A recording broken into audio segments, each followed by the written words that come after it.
Damai sejahtera Allah yang melampaui segala akal, itulah kiranya yang memelihara hati dan pikiranmu di dalam Kristus Yesus Tuhan kita.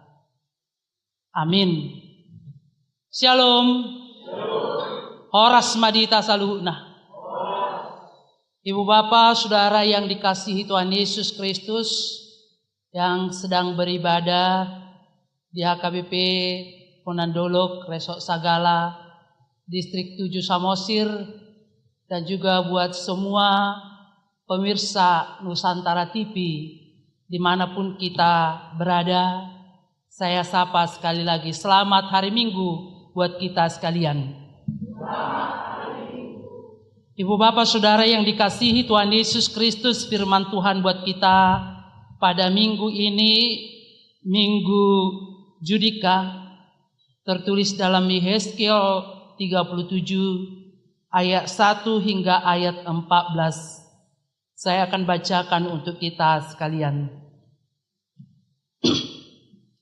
Lalu kekuasaan Tuhan meliputi aku, dan ia membawa aku keluar dengan perantaraan rohnya, dan menempatkan aku di tengah-tengah lembah, dan lembah ini penuh dengan tulang-tulang.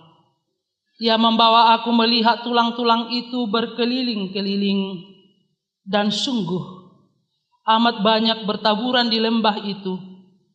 Lihat, tulang-tulang itu amat kering.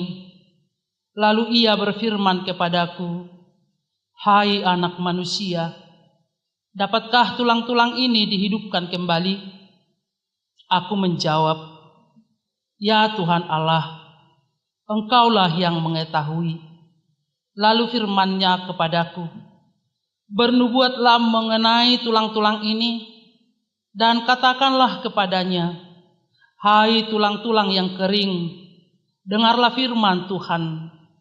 Beginilah firman Tuhan Allah kepada tulang-tulang ini, aku memberi nafas hidup di dalammu, supaya kamu hidup kembali. Aku akan memberi urat-urat padamu, dan menumbuhkan daging padamu.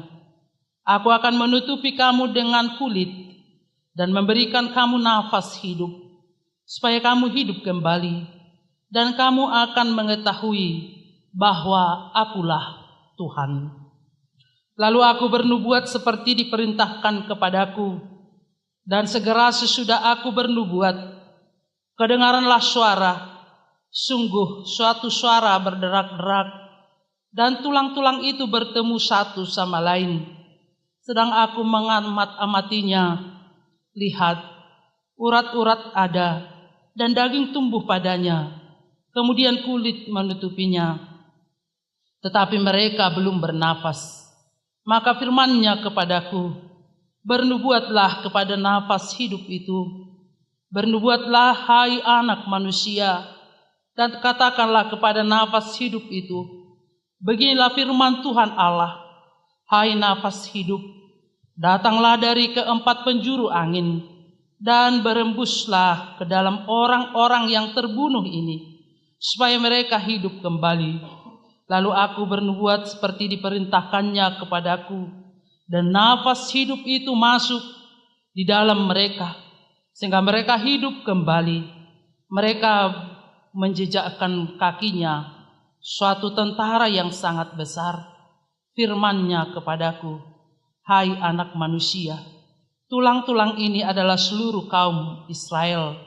Sungguh mereka sendiri mengatakan, tulang-tulang kami sudah menjadi kering, dan pengharapan kami sudah lenyap, kami sudah hilang. Oleh sebab itu, bernubuatlah dan katakan kepada mereka, beginilah firman Tuhan Allah, sungguh aku membuka kubur-kuburmu dan membangkitkan kamu, hai umatku, dari dalamnya, dan aku akan membawa kamu ke tanah Israel, dan kamu akan mengetahui bahwa akulah Tuhan.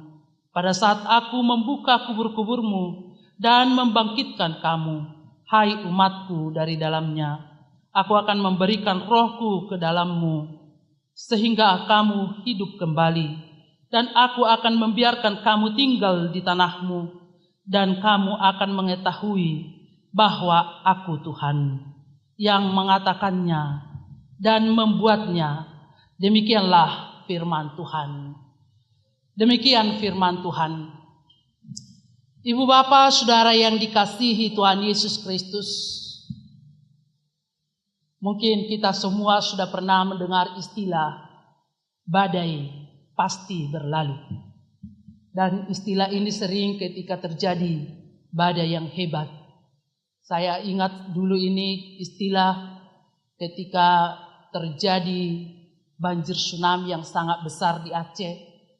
Setelah peristiwa itu, di media sosial sering kita membaca ungkapan ini yang mengatakan badai pasti berlalu.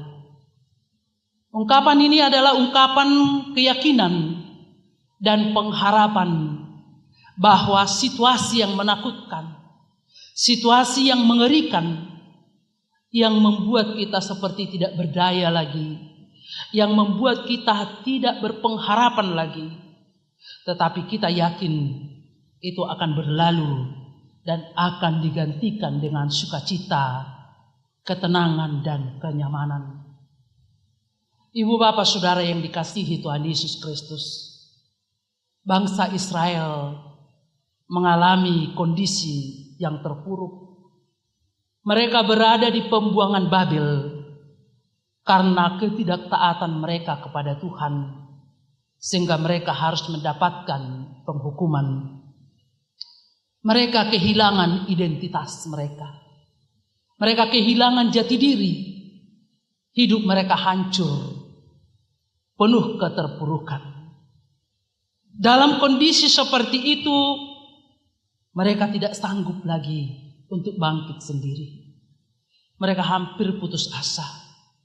Bahkan mereka tidak punya pengharapan lagi untuk kembali melanjutkan kehidupan mereka di tanah mereka, tanah leluhur mereka, tanah Kanaan.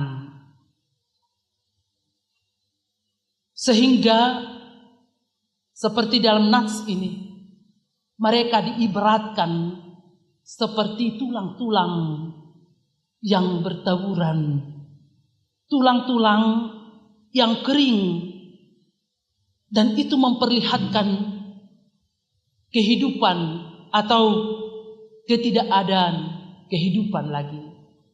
Tulang-tulang kering itu memperlihatkan tidak ada lagi pengharapan. Ibu bapak saudara, mungkin semua kita sudah pernah melihat tulang-tulang.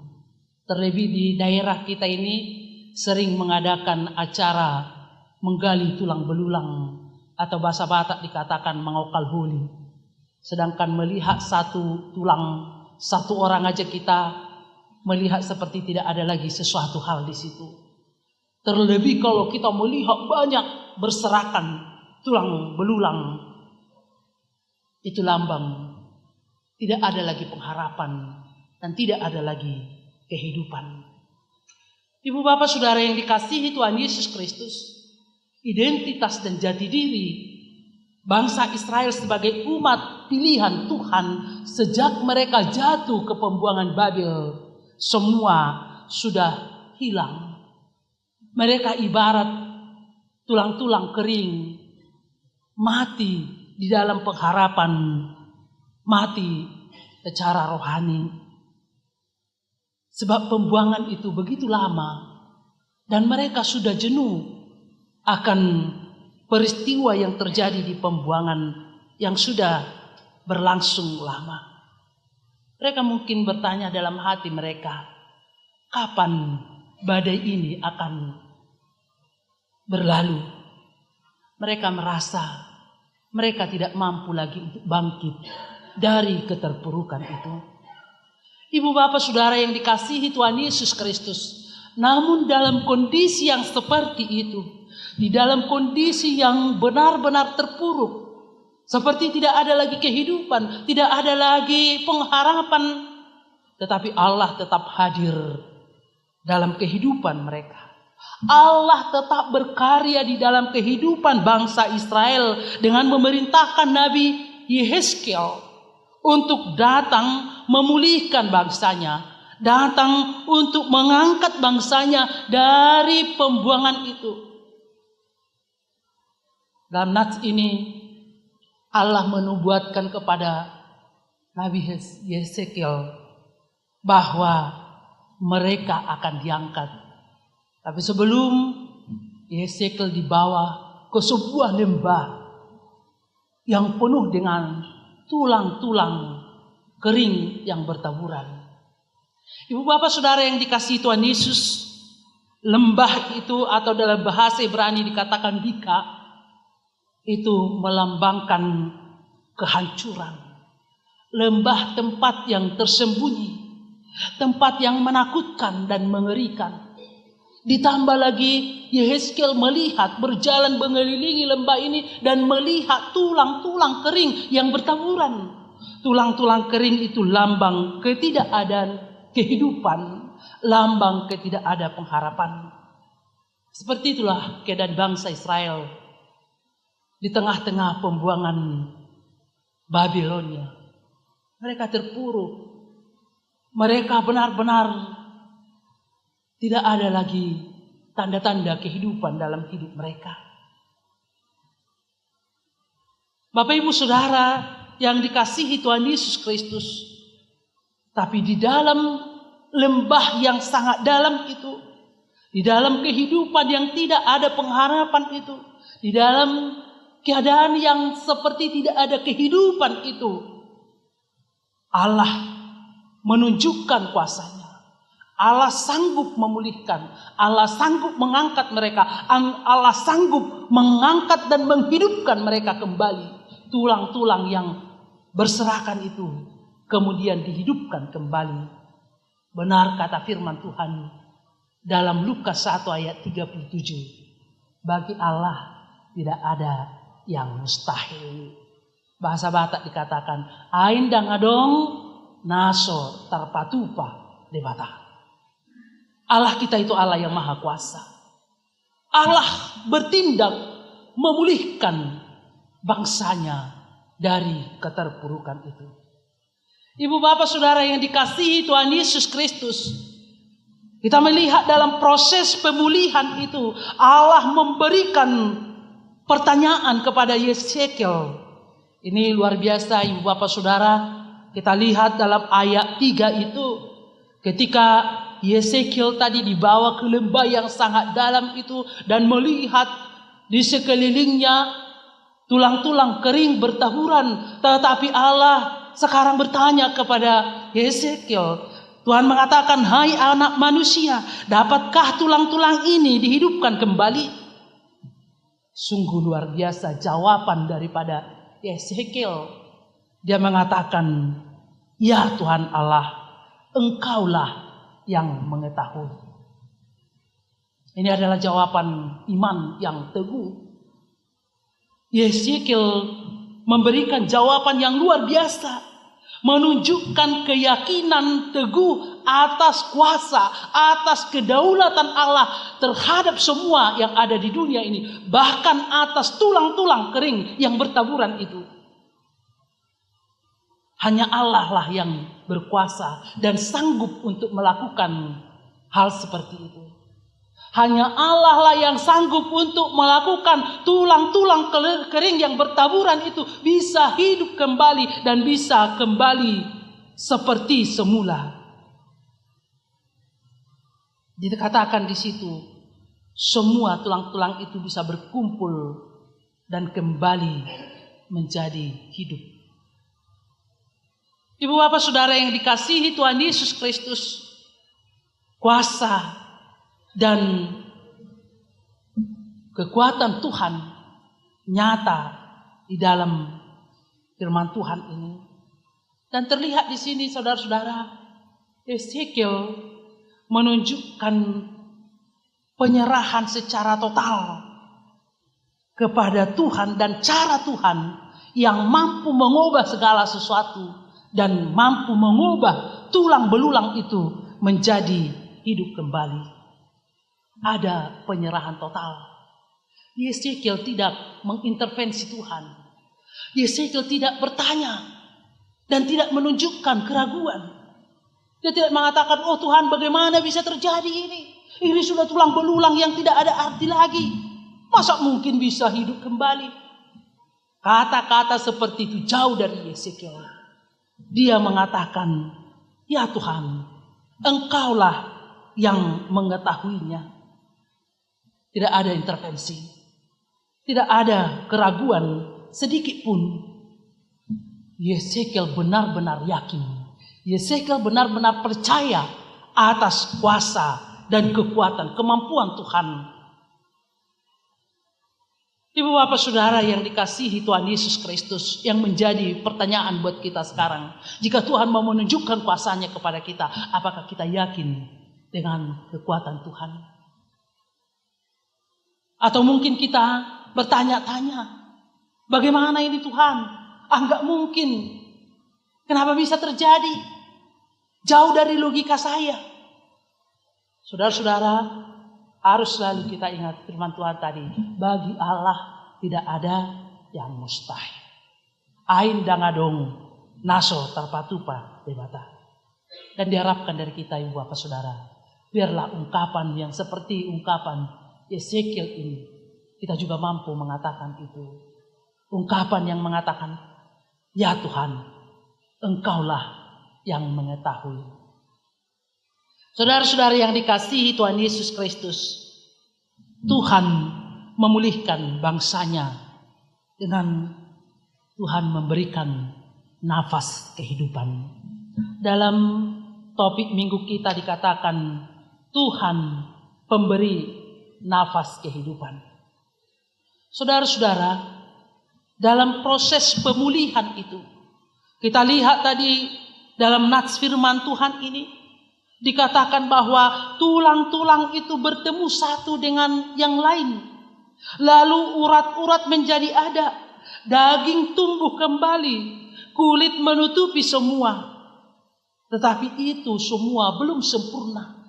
Jikalau masih hanya tulang-tulang itu yang sudah menyatu. Tulang yang satu dengan yang lain.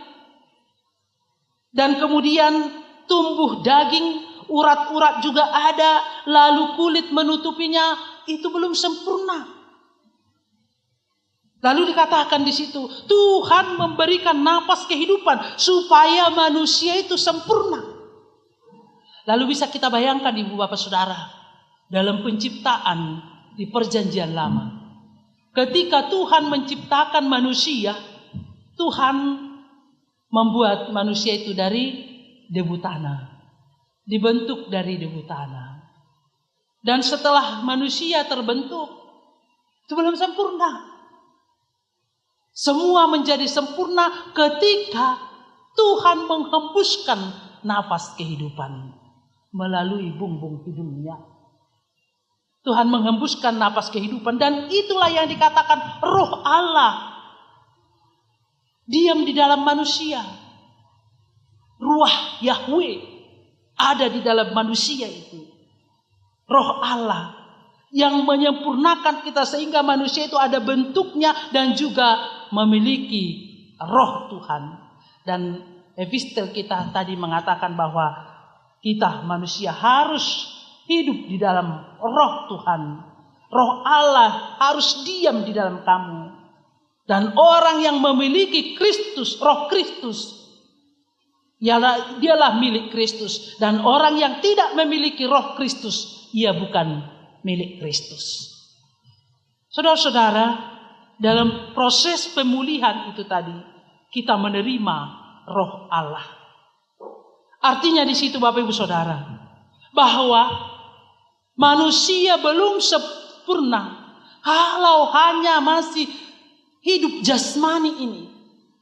Kita belum sempurna kalau hanya masih memiliki tubuh, pakaian, perumahan, kehidupan sehari-hari, jabatan dengan pekerjaan kita, apapun itu.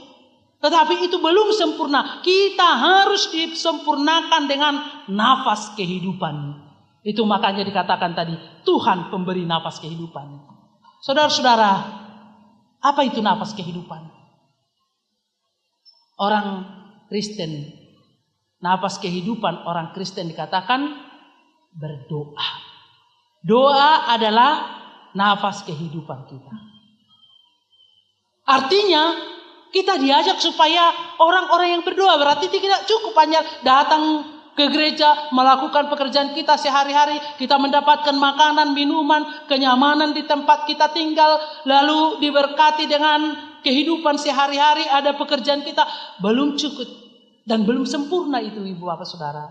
Kita harus menerima nafas kehidupan itu, dan kita menjadi orang-orang yang hidup di dalam Kristus.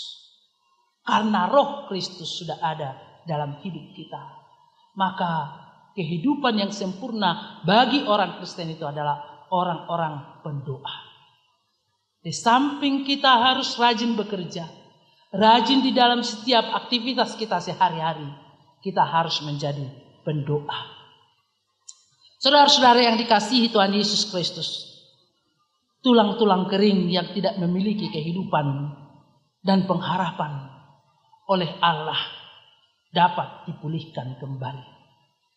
Dan nats ini meyakinkan kita bahwa dalam kondisi bagaimanapun Allah sanggup memulihkan kita. Asal kita siap menjalani proses pemulihan itu. Karena pemulihan itu tidak terjadi begitu saja. Ada proses tadi. Tulang-tulang yang berserakan berkumpul lagi. Lalu tumbuh daging. Kemudian ada urat-urat. Lalu kulit menutupi tubuh. Lalu ada nafas kehidupan. Artinya di situ bahwa Allah sanggup memulihkan kita. Bagaimanapun keadaan keterpurukan kita sekarang. Mungkin ada yang terpuruk secara ekonomi. Mungkin ada yang terpuruk karena anak-anak yang sangat bandel tidak turut dengan nasihat orang tuanya. Mungkin ada yang terpuruk dalam pekerjaan sehari-hari. Ada yang terpuruk karena banyak masalah dalam kehidupannya. Kita diajak sekarang, saudara-saudara, Allah mampu memulihkan semuanya itu. Asal kita mau siap dalam menjalani proses pemulihan itu. Dan berserah secara total dalam rancangan Tuhan. Rancangan Tuhan adalah rancangan yang terbaik dalam kehidupan kita. Saudara-saudara yang dikasihi Tuhan Yesus, kondisi keputusasaan, kengerian, melihat lembah yang penuh dengan tulang kering yang bertaburan, oleh kuasa Tuhan semuanya bisa dipulihkan. Formasi organ tubuh yang berserakan itu, dan bahkan yang tidak kelihatan lagi, tidak tahu lagi di mana kulitnya, di mana urat-uratnya, di mana lagi dengan kulitnya tadi, dengan dagingnya. Tapi semua formasi organ-organ tubuh ini bisa kembali seperti semula karena Tuhan. Karena itu Ibu Bapak Saudara, jangan pernah berhenti berpengharapan. Orang Kristen adalah orang-orang yang berpengharapan. Seberapa besar pun pergumulanmu, seberapa berat pun kepahitanmu, seberapa berat pun kesusahanmu, berserahlah kepada Tuhan. Tetapi jangan menyerah. Ketika kamu angkat tangan kepada Tuhan di dalam setiap pergumulanmu, di dalam setiap permasalahanmu, angkat tangan kepada Tuhan, Tuhan akan turun tangan menolongmu, mengangkatmu dan memulihkan hidupmu. Allah sanggup memulihkan. Allah berkuasa atas kehidupan kita. Karena itu Ibu Bapak Saudara, mari kita yakin bahwa Allah tetap hadir dalam segala situasi hidup kita, baik dalam suka maupun dalam duka. Ketika kita yakin bahwa Allah hadir dalam segala sesuatu atau dalam segala kehidupan kita, baik dalam suka, kita yakin Allah hadir dalam keadaan kita ketika kita suka, dalam kebahagiaan kita, dalam kesuksesan kita, maka dari kecongkakan akan jauh dari diri kita. Arogansi akan jauh dari kehidupan kita. Dan ketika kita yakin bahwa Allah hadir dalam segala kepedihan kita, segala suka duka kita, dalam segala duka kita. Maka ketika kita berduka, ketika kita gagal, ketika kita mengalami hidup yang berat, kita tidak akan gampang putus asa. Kita akan berpengharapan Allah senantiasa beserta kita. Dan kuasa Allah mampu memulihkan semua supaya lebih baik dalam kehidupan kita. Karena itu saudaraku, mari kita yakini Allah tetap bertindak dalam kasih-Nya, selalu memberikan yang terbaik dalam hidup kita. Jangan pernah kehilangan iman, jangan pernah kehilangan pengharapan, jangan pernah kehilangan kasih. Badai pasti berlalu. Amin, kita berdoa. Segala puji syukur hormat kemuliaan bagi-Mu Tuhan, Allah yang kami kenal di dalam nama anak-Mu Tuhan Yesus Kristus, Tuhan dan Juru Selamat kami. Kami mengucap syukur dan terima kasih Bapa atas firman-Mu yang menyapa kami, yang menguatkan hati kami, menguatkan iman kepercayaan kami, supaya kami senantiasa percaya akan kuasa Tuhan yang mampu melakukan hal-hal yang mustahil, hal-hal yang di luar logika kami, di luar kekuatan kami. Sedangkan tulang-tulang kering yang bertaburan mampu Engkau hidupkan. Terima kasih Bapa dengan firman-Mu yang mengingatkan kami, supaya dalam perjalanan hidup kami, walaupun terkadang banyak kepahitan, pergumulan, kesusahan yang boleh kami alami dalam perjalanan hidup kami di dunia ini, kami akan tetap berpengharapan jauh dari segala keputusasaan, karena kami yakin dan percaya Allah hadir menyertai kami. Allah hadir bertindak mengubah segala kepahitan itu menjadi sukacita, mengubah segala duka itu menjadi kegembiraan, kebahagiaan di dalam kehidupan kami. Terpujilah Engkau Bapa. Kami mengucap syukur dan berterima kasih karena kasih-Mu yang mengikat kami dalam persekutuan ibadah kami di HKBP Bonandolok Resort Sagala ini. Kami boleh memuji dan memuliakan Tuhan. Berkati kami Bapa, berkati setiap jemaat-Mu dari anak-anak hingga orang tua, supaya tetap berjalan seturut dengan kehendak-Mu dalam setiap tingkah laku, perkataan dan perbuatan dan aktivitas mereka setiap hari. Terima kasih Bapak, kami juga mendoakan semua orang-orang yang ikut berpartisipasi dalam acara ini. Pemirsa Nusantara TV dimanapun mereka berada saat ini, berkati Bapak, berikan sukacita dalam mendengarkan firman-Mu. Kami juga berdoa buat semua orang yang sedang sakit, yang mendengarkan firman-Mu saat ini, dimanapun mereka Tuhan. Biarlah tangan-Mu yang kudus menjamah mereka, mencabut segala sakit penyakit dari kehidupan mereka, yang sedang dalam pergumulan hidup, dalam kepahitan hidup, kesengsaraan, penderitaan yang boleh mereka hadapi. Bapa Surgawi, jangan biarkan mereka putus asa, tetapi berikan kepada mereka pengharapan bahwa kuasa Tuhan mampu untuk mengubah hidup mereka, mampu memberikan sukacita, kebahagiaan dalam kehidupan mereka. Seluruh orang yang mendengarkan firman-Mu hari ini, Engkau berkati Bapa. Engkau berkati juga seluruh kru dari Nusantara TV ini. Berikan sukacita, semangat bagi mereka dalam pelayanan mereka walaupun melalui media sosial ini. Terpujilah Engkau Tuhan. Inilah doa dan permohonan kami. Hanya di dalam Kristus Yesus kami berdoa dan mengucap syukur. Amin. Kita puji Tuhan dari buku nyanyian nomor 752 ayat 1 dan berikutnya sambil mengumpulkan persembahan.